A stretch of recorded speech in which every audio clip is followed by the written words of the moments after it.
이번 발표해 주실 분은 종교 분야이십니다. 그래서 비교 종교학을 하시는 이찬수 교수님인데 좀 특별한 경력을 가지고 계십니다. 간략히 소개를 드리면 서강대 화학과를 다니셨는데 다니시다가 민중 목회를 하는 목사의 뜻을 두시고 석사는 종교학 석사를 하셨습니다.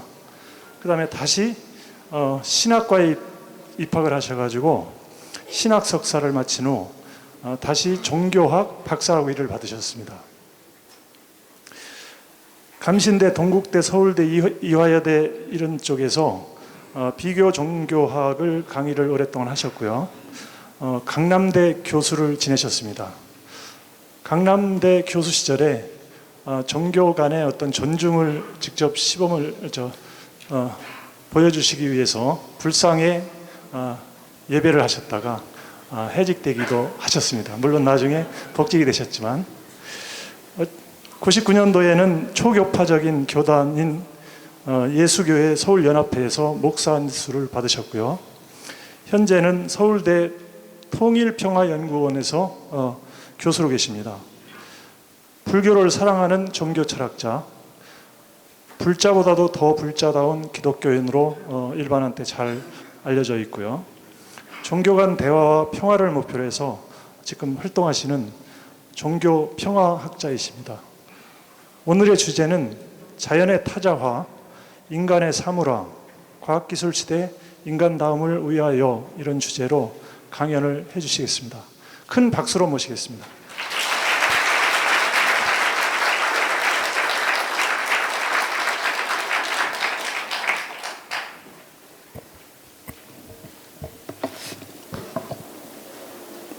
네, 소개받은 이찬수입니다. 지금 소개는 어떻게 저보다도 저를 더 과하게 소개를 해주신 듯한 느낌인데요. 그 내용 있는 그대로 다 사실이긴 합니다. 그 시간이 많지 않아서 그런데 참고로 전체 어제 오늘 계속 진행하시는 분들이 대체로 과학적인 언어를 많이 쓰셔서 제가 너무 뜬금없이 종교 얘기만 하기보다는 좀 과학과 연결되는 말씀을 드리는 게 좋겠다 싶습니다. 명색이 아까는 소개하셨나요? 아무튼 그래 학부는 화학과 출신이거든요. 그래서 다 잊어버리고 주기율표도 다 잊어버렸지만 그 오랫동안 과학과 인문학의 만남에 대한 생각을 해오긴 했지만 제대로 공부한 적은 없는데 머릿속에는 늘 아이디어가 있기는 합니다. 오늘 살짝 그것을 어쩌면 그 많은 선생님들에게 주제도 모르게 공자 앞에서 문자 쓴다고 주제도 모르게 누가 될는지 모르겠지만 과학에 대한 좀 비판적, 아주 근본적인 비판이 어쩌면 들어있는 건지도 모르겠어요.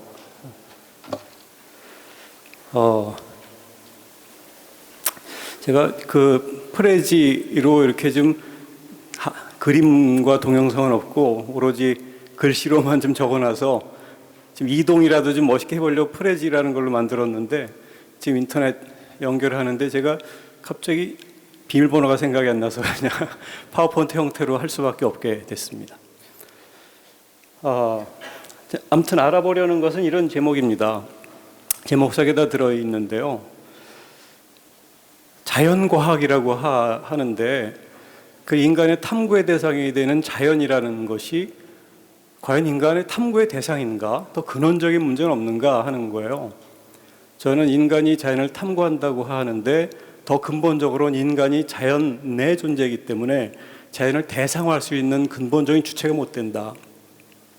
주체는 인간이 아니라 오히려 또 자연이다. 이런 거가 이제 논리적인 문제입니다. 그래서 자연을 타자화시키는, 그래서 결국 인간이 자연으로부터 자꾸 주체로 등극하려고 하는 이런 것의 오만이랄까, 그런 문제를 조금 약간 정리해봤고, 그런 논리가 다시 인간에게 적용하면서 인간이 인간을 인간으로 보기보다 사물시하는 경향, 오늘날 근대 문명의 비극을 만든 거 아닌가, 이런 내용을 담아본 겁니다. 왔다 갔다 하면서.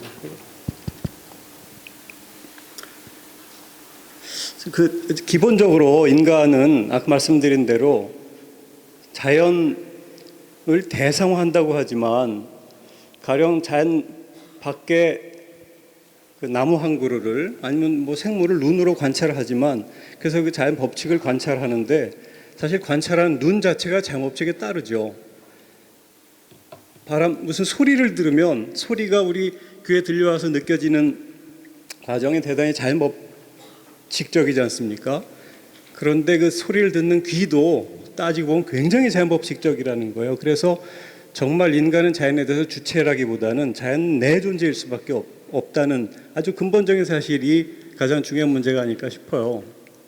그렇지만 어쨌든 정말 신비롭게도 자연 안에 있는 인간이 자연을 대상화할 줄도 안다는 겁니다. 그 인간의 근본적인 능력이죠. 자, 여기에서 그런데 모든 문제가 파생된다고 생각이 드는데 가령 고대인이 10만 년 전에 그 고대인이 마른 나뭇가지를 비비면 열이 일어나고 불이 일어난다 하는 방법을 알았을 때, 자 그냥 그때는 천둥이 저 벼락이 치던지에서 불이 일어났었을 텐데 어떻든지 마른 나무를 비벼서 불이 일어난다 하는 것을 인간이 발견한 어떤 시점이 있지 않았겠어요? 그러면은 그것은 마찰열에 의해서 열이 일어난다는 것은 자연법칙이에요. 마찰을 하면 열이 일어난다는 것은. 그런데 그 사람은 자연법칙을 대상화한 것을 하면서 알게 되는 거죠. 자, 그러면 이 자연법칙, 마른 나뭇가지가 서로 부딪혀서 열이 나고 심지어 불까지 일어난다는 것은 자연법칙인데 자연법칙을 대상화하고 하면서 안 이후로 이렇게 하면 불이 일어난다 하는 식으로 하나의 방법으로 정리를 해서 옆 사람에게 알려주죠. 그게 바로 그래서 누구나 그 방법대로 하면 대체로 불이 일어납니다. 똑같은 비슷한 결과를 얻죠. 이게 기술입니다. 테크닉이죠.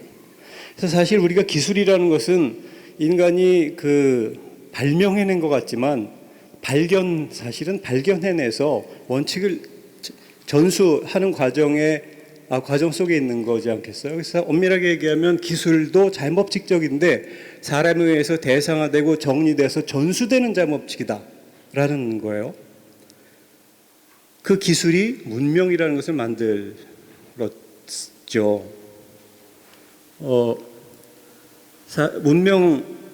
인간은 문명 속에서 살면서 전수받은 기술을 통해서 그 다음에 자연법칙을 자신의 의도에 맞게 조작해내기 시작합니다. 가령 마른 나뭇가지를 비벼서 불이 일어난다라고 했을 때 자연법칙을 이제 사람이 법칙화, 기술로 만든 이후 다음에는 자연법칙을 인간의 목적에 맞게 말하자면 조작하죠. 제사를 드리기 위해서 불을 지필 수 있습니다. 이제부터 그전에는 이 불을 만들 수 없었는데 이제 언제든지 불을 만들어요. 불을 만드는 과정도 대단히 자연법칙적이지만 인간에 의해서 조작되고 통제된 자연법칙이라는 거예요. 그다음부터는 한 번 자연법칙을 통제하는 능력을 확인한 이후에는 인간의 의도에 맞게 쓰기 시작하죠. 제사를 드리기 위해서 불을 지피기, 고기를 굽기 위해서 불을 만들고, 집의 난방을 위해서 불을 만들고, 이제는 추운 데서 살 수도 있게 됩니다. 난방을 하게 되고 하니까. 추운 데서 못 살다가 추운 데서 살 수 있게 된 이유는 따뜻하게 데울 수 있으니까.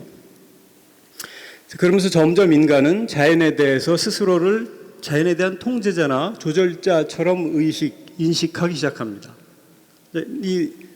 제가 드리는 말씀은 그냥 어떤 과학의 언어라기보다는 과학을 대하는 인간의 자세의 문제, 그리고 이것을 조금 종교의 문제와 연결지어 보려고 하는 건데요. 흐름이 잘 이해가 되시는지요? 네. 자, 불도 벼락이 떨어져서 나뭇가지에 불이 붙는다 그러면은 번개에 맞아서 나뭇가지에 불이 붙는다. 그래서 굉장히 자연법칙이잖아요. 그런데 인간이 자신의 목적에 맞게 나뭇가지를 비워서 불을 일으켰을 때 그것은 인간에 의해서 피워진 불이에요. 인간에서 통제되고 조작된 불인데 대단히 자연법칙적이잖아요. 자연법칙이라는 원리상은 아무런 차이가 없습니다. 부딪혀서 마찰열에 의해서 불이 일어나는 것은. 그러나 인간에서 조작되고 통제된 자연법칙입니다. 그 다음 점점 자연이라는 것이 인간에게 하나의 대상이 되고 조작 가능한 타자가 됩니다. 자연에 대해서 인간은 늘 주체로 작동할 주체라는 생각을 갖게 되는 거죠. 자연은 인간을 위한 수단이라는 생각을 점점 갖게 되는 거죠. 사실 아까 말씀드린 대로 그 모든 사람이 자연을 눈으로 관찰하고 한다고 할 때 눈 자체가 대단히 자연법칙적이지 않습니까? 그 원칙적으로 자연 내 존재입니다. 그런데 자연 내 존재의 인간이 다시 자연을 대성하고 난 이후에 자연에 대한 주체로 스스로를 인식하게 되고, 그러면 자연은 하나의 사물이 되는 거죠. 인간 밖에 있어서 인간의 손에 의해서 조작된 하나의 사물. 이 데카르트 원론입니다. 사물은 어떤 연장, 익스텐션, 어떤 연장성이 있게 됩니다. 자연은 사물과 같아지는 거죠. 자연이 사물화되기 시작합니다.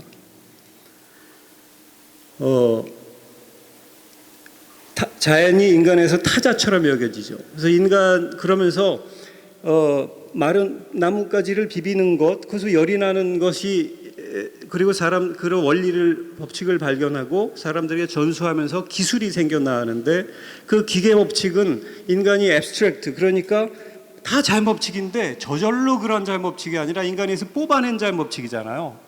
그럼 뽑아낸 자연 법칙, 좀 표현하면 그 추상화한 기계 법칙이 원래 자연 속에 들어서기 시작합니다. 그러면서 기계 법칙, 그 인간이 추상화시킨 기계 법칙이 인간을 위한 수단으로 작용하죠. 그 수단을 하다 보니까 인간은 그 다음에 자신의 의지와 의도, 욕망과 어떤 환상을 그 법칙 속에 계속 투사하기 시작합니다. 투사하면 투사할수록 자연 법칙에서 그 자연성, 자연이라는 게 한자로 얘기하면 스스로자 그러하려니인데요. 서양의 네이처보다는 훨씬 이른바 자연의 원리를 더 잘 설명해주는 언어가 아닐까 싶어요. 자연이란 한자는 낱말이 아니고 문장이거든요. 스스로 그러하다라는 의미를 담은, 누군가에서 조작된 것이 아니라 조작되기 이전부터 원래 그러한 거야 라는 의미가 담겨있는 하나의 문장인데요. 그게 자연성이거든요. 인위가 개입되기 이전에 원초적인 상태. 그런데 인간은 자연을 추상화시키고 기계법칙화하면서 수단으로 만들고 점점 자연성이 탈각되기 시작합니다. 그러니까 그전에는 자연이 두려웠어요.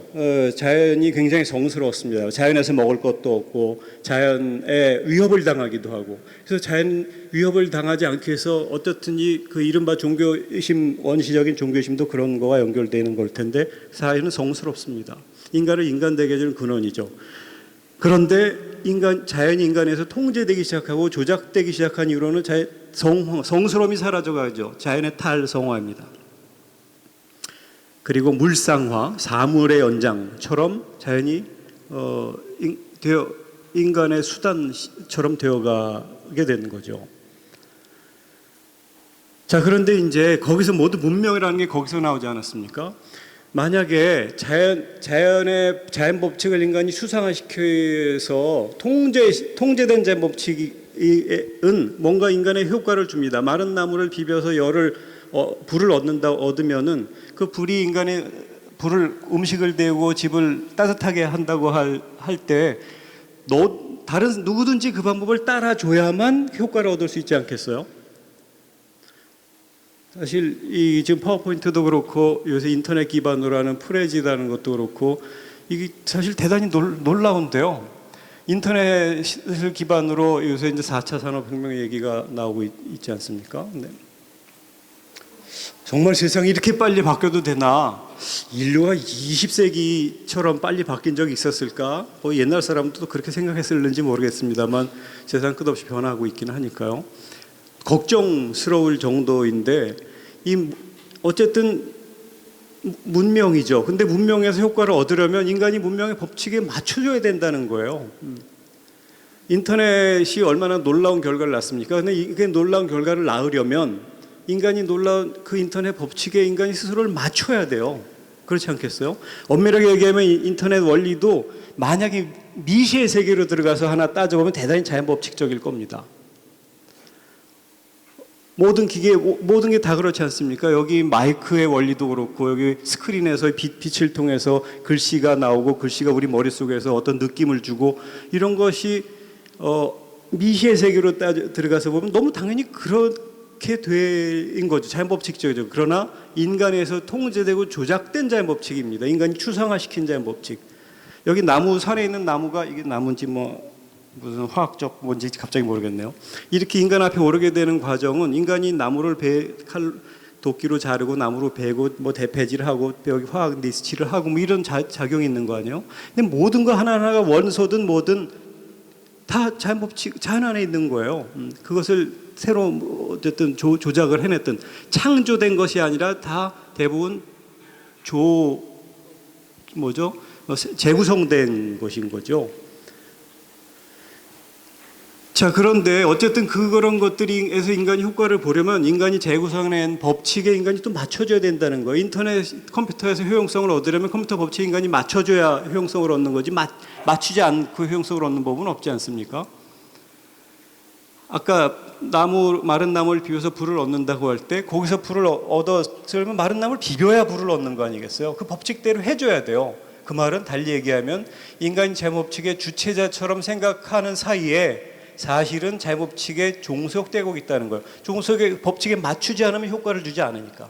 그래서 효과를 얻어가면서 문명이 문명이 생겨났고 오늘날까지 변해오고 있는데, 발전인지는 모르겠습니다. 아무튼 변해오고 있는데, 그 변해오는 과정은 뭐냐면 자연법칙에 인간이 다시 맞추는 거예요. 그래서 부정적인 언어를 표현하면 다시 자연법칙에 종속되는 거죠. 인간이 스스로 기술화한 자연법칙에 다시 따라야 합니다.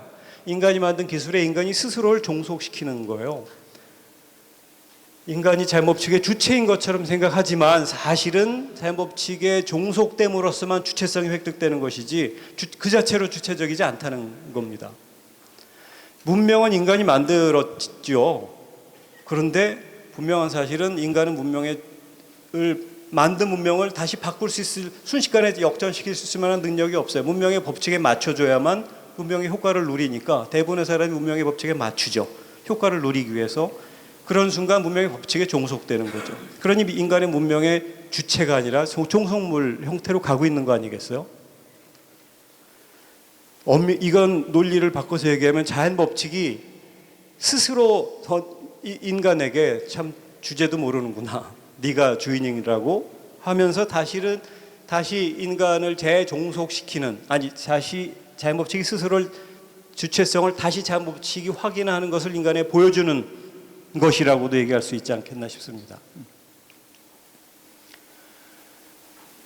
인간이 그 추상화시킨 기술이라는 것, 그것은 방법이라는 것을 통해서 사람들에게 전달됩니다. 그 가다모라는 해석학자, 철학자가 진리와 방법이라는 책을 썼는데 그 책의 핵심은 그 제목에 들어있죠. 진리는 방법적이지 않다는 거예요. 하나의 누구나 이대로 하면 똑같은 결과를 얻는다는 것이 가다모라는 철학자가 생각할 때 그런 건 진리가 아니라는 겁니다. 그러나 이제 과학은 넓은 자연과학, 그리고 사실 어제 최재천 교수님도 과학과 기술은 다른 건데 자꾸 그 기술이 과학을 대체하는 것처럼 사람들에게 언어가 패러다임이 바뀌는 것에 대해서 대단히 안타까워 하셨지만 그게 현실이기도 한 거죠. 인간이 방법을 찾아낸 것은 그래서 기술은 방법이죠. 그러니까 공장의 기술은 다 똑같은 제품을 만들어내지 않습니까? 그 기술 속에 집약된 방법에 따라주기만 하면. 그런데 그것은 다 늘 인간 밖에 있어요. 인간이 만들었지만 인간 밖에서 돌아가는 추상화된 법칙이죠. 그런데 인간이 만들어내고 찾아낸 방법이 그 농도가 짙으면 짙을수록, 구조가 복잡하면 복잡할수록 더 많은 효과를 낳는 것 같지만 인간을 그만큼 더더욱 종속시킨다는 사실입니다. 가령 2011년도에 이른바 동일본 대지진은 대단히 자연법칙적이에요. 그렇지 않습니까? 뭐 지금 멘틀이 뭐 움직이기 위해서 지가 판이 부딪히면서 그게 요동치는 것이 지진인데 얼마나 자연법칙적이에요. 지구는 끝없이 내부적으로도 이동하고 있지 않습니까? 근데 그런 대지진으로 인해서 후쿠시마에 건설된 핵발전소가 그 쓰나미로 인해서 그 정전이 되고 그것이 핵발전소 폭발한 형태로 나타났죠. 그러면 사실 오늘 아까 입자물리학 오 교수님도 말씀하셨지만 엄밀하게 따지면 다 자연법칙적이죠. 핵 발전소가 가령 원자 핵대의 충돌로 인해서 열이 발생한다는 것을 이용해서 우리가 에너지를 거기서 얻고 우리가 지금 환하게 에너지를 쓰고 있지 않습니까? 그런데 얼마나 거기 자연법칙적이에요.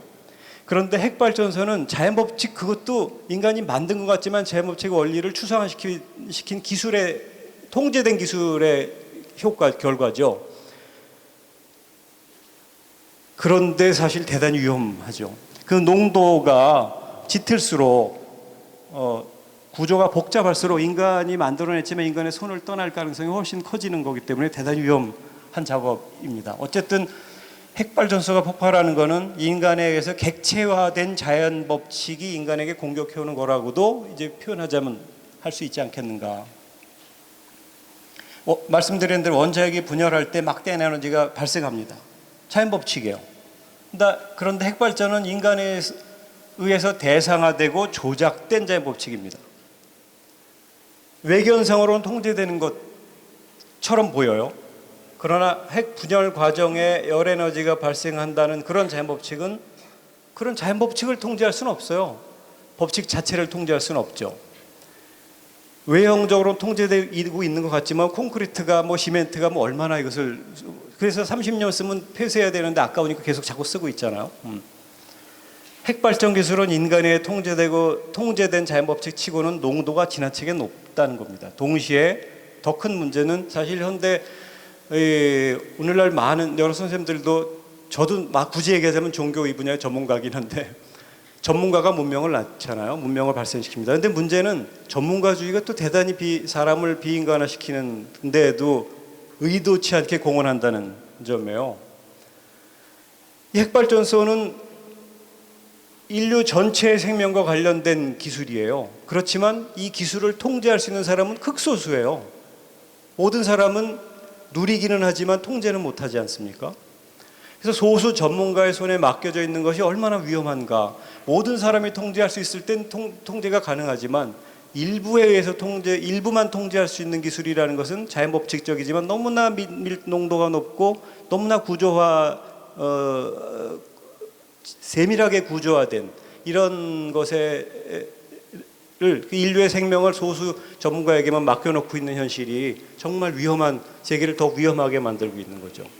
기술의 전문가주의라는 게 문명의 동력이면서도 동시에 문명 그리고 확장이면서도 동시에 재난의 전조이기도 하다.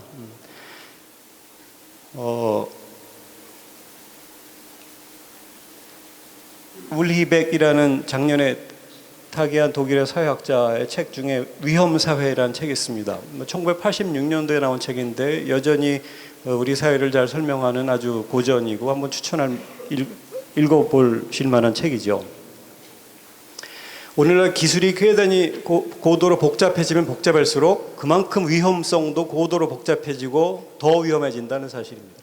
물론 이 얘기는 우리 백의 얘기는 아니고 이제 전체적으로 요새 나오는 이야기들입니다만 문명이라고 하는 것은 인간에 의해서 작동되기 시작한 것 같지만 사실은 인간의 이성적 계획 밖에서 언제나 의도 너머에서 벌어지게 마련이죠.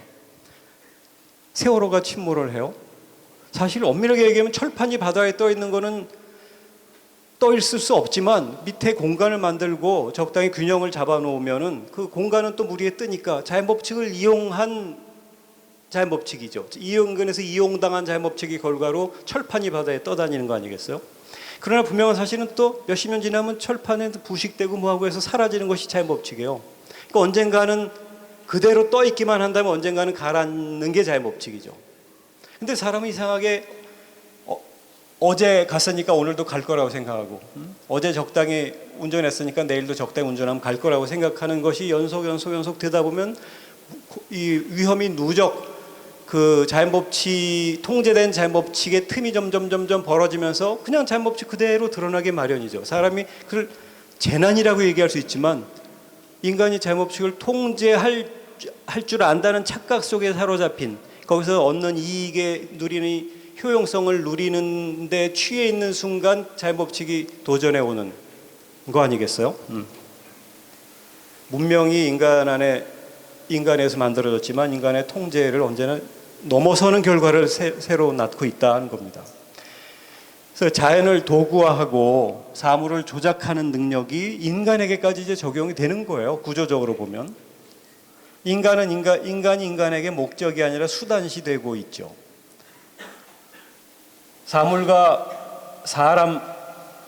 인간과 사물 사이에도 뭔가 생각이 서로 막 적용돼요. 인지적 유동성. 자연에서 찾아낸 법칙을 기술로 만들면서 문명이 발생했는데 그것을 또 사람에게 적용해서 새로운 능력을 뽑아내려고 한다든지 뭐 자신의 욕망이나 욕구를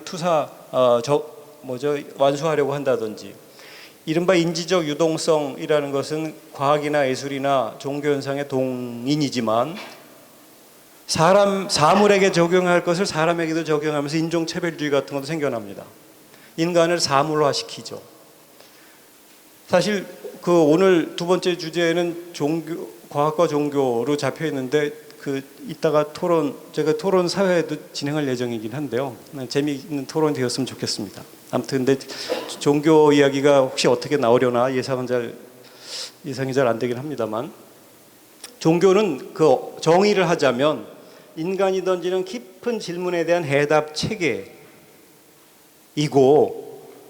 정말 궁금해하는 내용에 대해서 누군가 답을 얻고 답을 던져놨는데 동의하면 사람들이 모이면 조직도 형성되고 약속도 형성되고 하는 거죠. 그게 종교 현상을 나타내는 건데 따지고 보면 다 인간 현상이라는 거예요. 종교는 인간 현상이에요. 그러면 사실 정말 인간 안에서 나온 가장 깊은 질문에 대한 답이고 인간을 인간되게 해주는 것과 연결돼야 되지만, 사실 그 중에서 인간을 점점 삭제하고 나니까 조직과 제도만 남고 문장만 남는 거예요. 그거에만 집중하는 순간 종교에 사람은 빠지고 종교 이름으로 사람을 죽이는 일이 벌어져요. 이게 현실에서 또 많이 벌어지는 일들이죠. 이른바 종교 배타주의라는 게 대부분 그런 논리에서 출발을 하거든요. 사물화한 현상만으로 우월하다 열등하다 옳다 그르다를 판단하는 배타주의가 바로 이런 데서 나옵니다. 종교가 사람의 현상이라는 것을 잊어버리고 사람이 정말 던지는 깊은 질문을 찾아가는 과정이고, 거기서 답을 얻어서 정말 인간이 더 인간다워지는 과정이라는 것을 잊어버리고 조직과 경전과 문자와 약속과 이런 것만 남는 거죠. 거기에서 벌어진 것이 이제 종교의 모순들이긴 한데, 개념들이 여러 가지 뒤섞입니다. 사람과 사물에 대한 개념이 뒤섞입니다. 이쯤에서 반성적으로 필요한 내용들이 뭐냐면 새로운 성찰이죠. 생각을 제대로 해야 된다. 한나 아렌트라는 여성 정치학자, 오늘날 유사히 잘 나간다는 철학자들이 한결같이 인용하는 아렌트의 책 예루살렘의 아히만 이런 책이 있습니다. 2차 대전, 그러니까 나치 포로 수용소에 유대인들 대학살을 했던 주범 중에 한 사람인 아히만을 체포해서 이스라엘에서 신문하는 과정을 정리해낸 책인데, 그 책을 보고 아렌트가 정말 저렇게 수백만의 사람을 죽이는데 공헌했던 저 사람은 굉장히 악의 화신일 것처럼 생각하고 재판정에 참석했는데 보니까 너무 평범한 사람이더라는 거예요. 이제 요지는 그거죠. 근데 저렇게 자기가 그런데 왜 저런 엄청난 일을 벌였을까 그것을 잘 대화를 해보니까 자기가 무슨 일을 하는지 생각하지 않고 살기 때문이더라는 거예요. 그냥 지시받은 대로 하고, 그것이 자신의 현재 위치에 유리하니까 그냥 하고, 그것이 수백만을 죽이는 형태로 나타났다. 그래서 악이라는 게 무슨 어마어마한 뿔 달린 형태로 나타나는 게 아니라 너무 평범한 형태로 나타난다. 악이 왜 발생하는가 생각하는데 무능력하기 때문이다.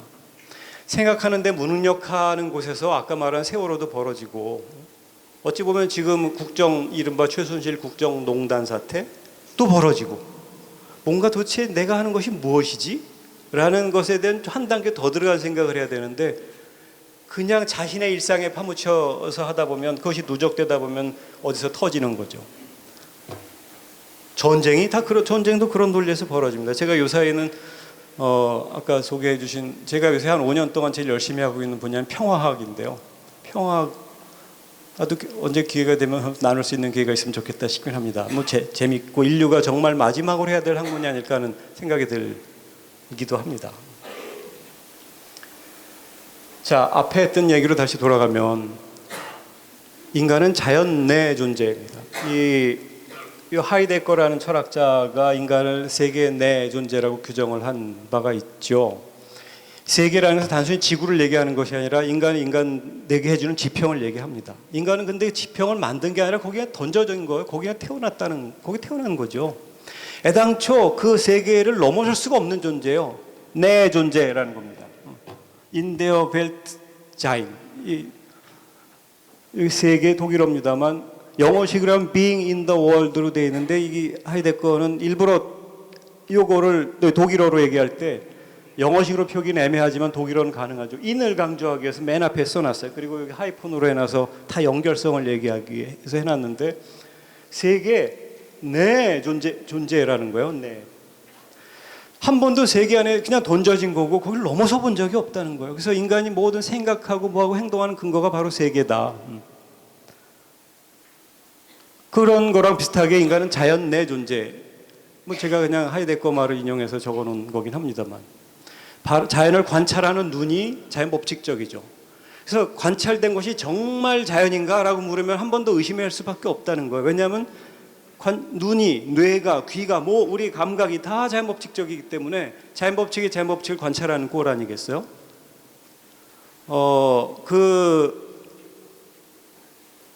그렇다면 나에 의해서 관찰된 자연 법칙이 정말 자연 법칙인가?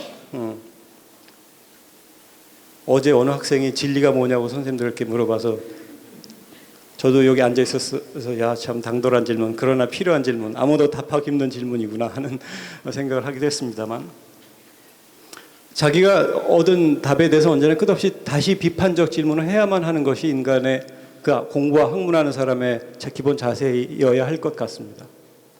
자연을 타자화시키는 데서 자연 내성의 회복이 모든 학문이 또 근간이어야 하지 않을까 싶고요.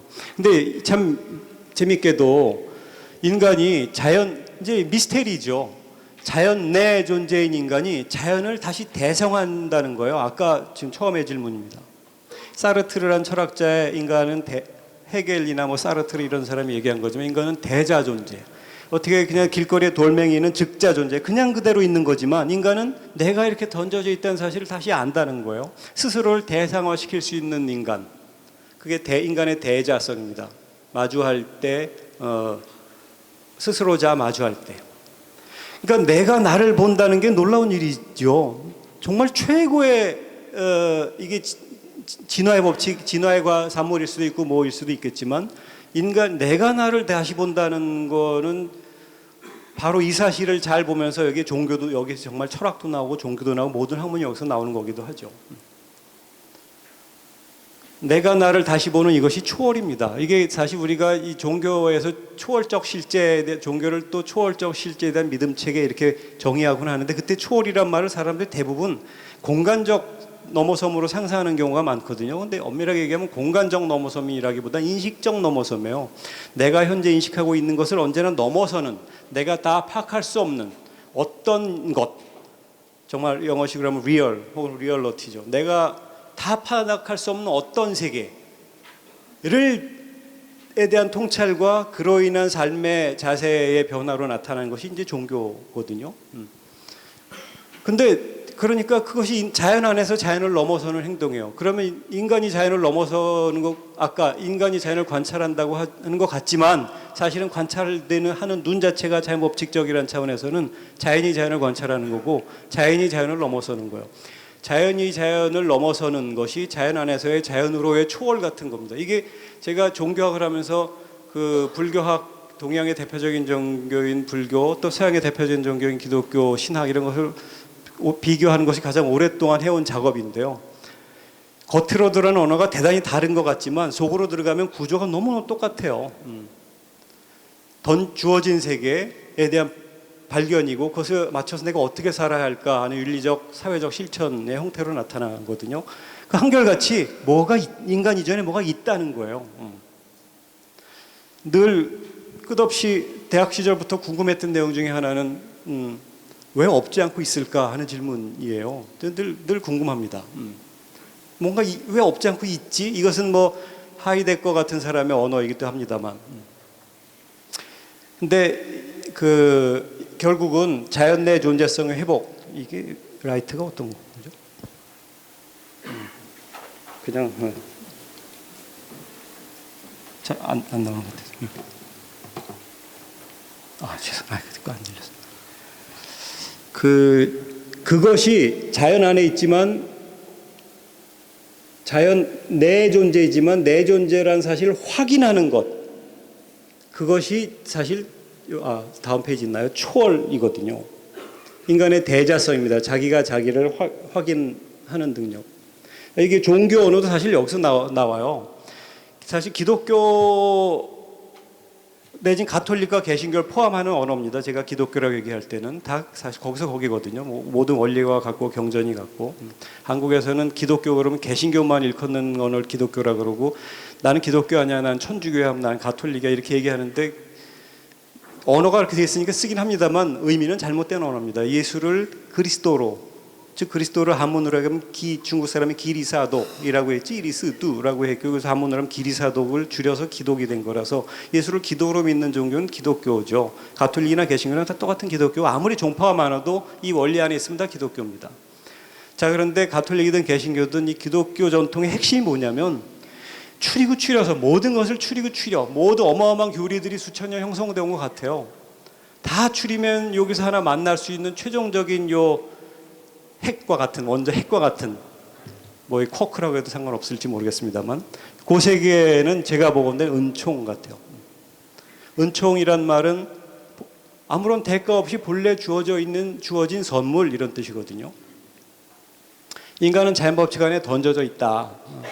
자연법칙은 인간에 작용하고 있는 거죠. 근데 던져져 있는데 자연법칙이 또 인간의 모습으로 또 작용을 해요. 인간이 아무리 자연법칙을 관찰하는 것 같고 조작해내는 것 같아도 더 근원은 더 자연법칙인 거죠. 더 근원으로 들어가면. 다 주어져 있다 하는 거예요. 원래 그렇게 되어 있다. 내가 만든 거 하나도 없다. 사람이 밥을 먹고 삽니다. 밥을 인간이 창조해냈나요? 아니요. 그냥 주어져 있던 거예요. 인간이 유전자 조작을 해서 더 많은 결실을 얻을 수 있도록 하긴 하지만 그 원리 자체도 굉장히 또 자연법칙적이죠. 미시의 세계로 들어가면. 화학 분조식을 만약에 바꾼다고 하더라도 바꾸면 이렇게 된다는 원리는 굉장히 자연법칙적이죠. 인간에서 조작된 자연법칙이죠, 물론. 근데 다 주어져 있어요. 밥을 먹고 소화시켜요. 그럼 위가 주물주물했다가 영양을 대장에서 흡수하고 해요. 인간의 능력입니까? 아니에요. 그냥 원래 위하고 대장에서 이것을 소화시키는 거 원래 자연법칙이에요. 진화적인 결과이든 뭐든. 원래 산의 진미가 그냥 이렇게 자연에서 온 거로구나. 우리도 자연스럽게 먹지만 만약에 정말 다 주어졌구나. 다 선물이구나. 내 것이 아니구나. 이런 통찰까지 가면 정말 좋은 종교인이 되는 겁니다. 근데 이제 현실은 종교라는 것이 자꾸 엉뚱한 대로 나타나는 경향이 있긴 합니다만 원리는 그렇다는 거예요. 모든 것이 무조건 선물이다라고 이제 이런 언어를 쓴다면 은총 또는 은혜인데 사실 은혜란 말은 불교 안에서도 많이 쓰는 말이거든요. 근데 조금 더 이 원리를 잘 나타내 준다면 불교에서 일체 중생 시류불성, 살아있는 모든 것들은 불성이 있어. 그렇다는 거예요. 인간이나 동물이나 생물, 모든 삼남만상은 다 불성이 그렇게 작용하고 있는 거야. 그래서 말 한마디가 중생이 붙여야 이런 얘기를 하잖아요. 스님들이 무슨 화두처럼 내뱉는 말인데 속으로 들어가면 이런 원리가 있는 겁니다. 속으로 사실 인간을 원자 분자 단위로 해체시켜 놓고 무슨 쿼크 단위로 인간을 해체시켜 놓고 하면 너무 평등하죠. 사람과 사물 간에도 평등합니다. 어쩌면 종교의 은총의 세계는 그와 같아요. 그래서 그 세계를 불교에서는 불성이라고 표현합니다. 그 깨달음의 성품. 부처님이 석가모니 부처님이 시탈타 왕자가 출가해서 6년 동안 수행해서 깨달음을 얻었어요. 깨달은 사람을 산스크리트어로 붓다라고 합니다. 눈 뜬 사람 이런 뜻이거든요. 뭐에 눈 떴냐면 독자적인 실체라는 건 하나도 없어. 내가 나라고 여기는 게 있는 줄 알았는데 그런 거 없다. 무아에 대한 깨달음이요. 그리고 서로가 세상 만사에 얽혀서 존재하는 관계적 존재라는 사실을 깨달았어요. 그러니까 나라는 고집하는 주체로서 내가 사라지고 나니까 집착이 사라져. 자유롭게 살아요. 심지어는 죽음에 대한 두려움도 사라져. 두려워하는 나가 사라지고 나니까.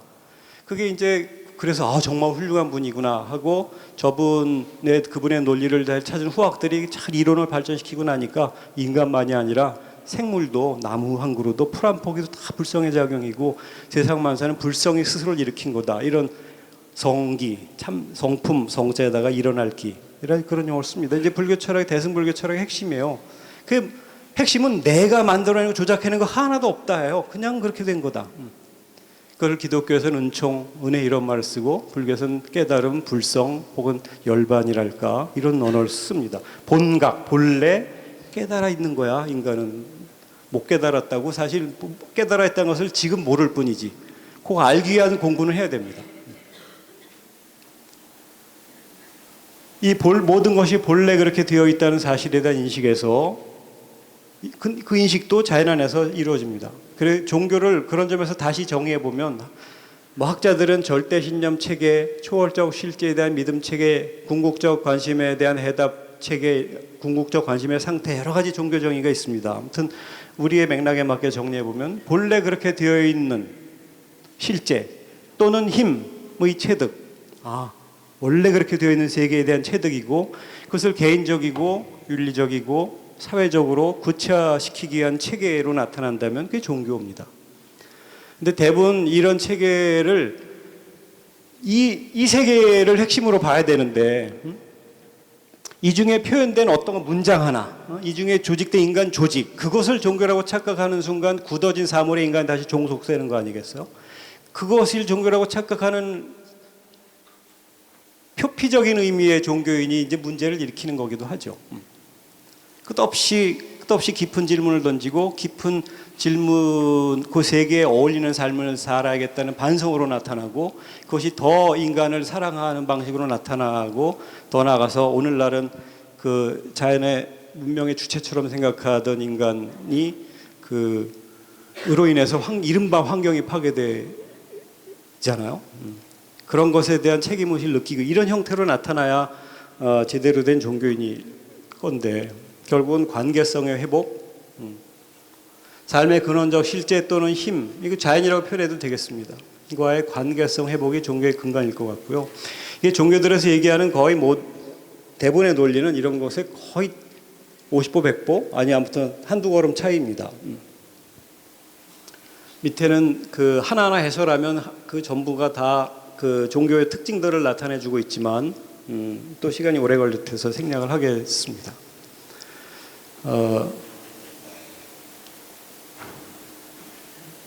한 페이지가 더 있는 줄 알았는데 끝이. 네. 그래서 사실 종교를 과학과 종교는 우리들이 흔히 얘기하면 굉장히 대립적인 언어처럼 상상하잖아요. 그 왜 그렇게 상상을 하느냐면 종교인이 자신의 종교를 너무 피상적으로 표피적으로만 이해하거나 또 그렇게 표피적으로 이해된 것이 종교의 모든 것이라는 선입견 속에서 종교와 과학을 대립적으로 상상하는 경향이 생기는 거거든요. 근데 그것이 현실이기 때문에 그걸 둘러싼 토론은 많이 있을 겁니다. 있어야 되고. 왜냐하면 자기 비판과 좀 더 성숙을 위해서라도.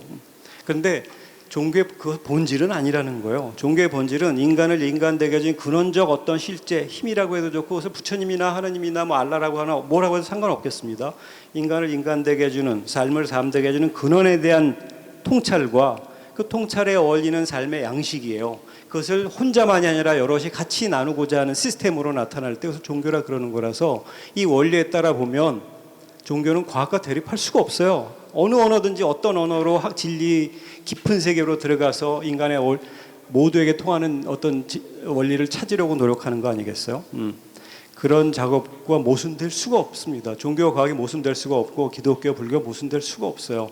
다른 프레임, 다른 언어 속에 있는 것 같지만 어제 우물을 한 개 파냐 두 개 파냐 이런 얘기를 어제 토론하기도 했는데 한 개 반 정도는 파줘야 되지 않겠나 하는 생각은 들긴 합니다. 그래서 다른 데도 이런 깊이가 있구나 하는 것을 상상할 수 있는 정도만 돼도 대립과 갈등으로 가지 않죠. 상호 조화로 갈 수밖에 없고 이것이 너무너무 자연스러워야 되는데 그런 세상이 되었으면 좋겠고 오늘 우리 종교, 철학, 과학 이런 언어들이 정말 상호 보완적으로 더 총체적 우주의 진실을 인간의 신비를 드러내는 데 도움이 되는 그런 시간이었으면 좋겠는데 우리 오늘 융합 심포지엄이 그런 거겠죠. 이것을 마치겠습니다. 고맙습니다. 네. 감사합니다. 자연과 인간 그리고 종교에 대해서 깊은 생각을 던지는 그런 아주 훌륭한 강의였던 것 같습니다. 큰 박수로 다시 한번 감사를 드리겠습니다.